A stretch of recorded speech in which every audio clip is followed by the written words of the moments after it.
बिस्मिल्लाहिर्रहमानिर्रहीम। अस्सलाम वालेकुम पाकिस्तान ते सोने खिता पठवार ने भैनों ते भराओ सनाओ तुसां क्या हाल है। खैर खैरियत नाल हो। उम्मीद करनी है कि तुम सारे ठीक हो सो बल हो सो ते हसने तो वसने हो सो। जनाब तुसां की पता है कि सोने खिता पठवार विच असां कणकां शणकां कपी रहे हैं ते बहुत सारे लोगों जरा फुआड़े छुड़े भी लाइक दे, लेकिन असां अज लासां फुआड़ा और दाने शने सच्चाई के अंदर बही रहे सकाई रहे ते विच जनाब हुण फुआड़े नहीं आ गई वारी ताज असां बदियां मंजियां और मंजियां असां लासां फुआड़ा ते जरा चेक करो जी असां फुआड़ा लान लिया है पारसा बनी कदियां ने 6 मंजियां।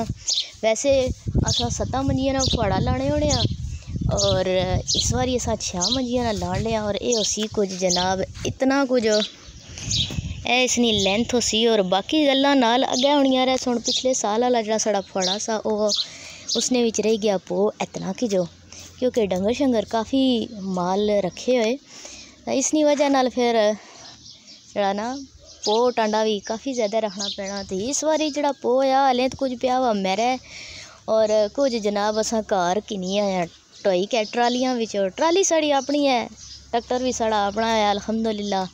तो ए जनाब पो लान लगे हैं फिर अज आप जनाब पो लासां ए पो टोईक रखा वा इत्थू चाई कै तो उस चाई खड़ना लाना।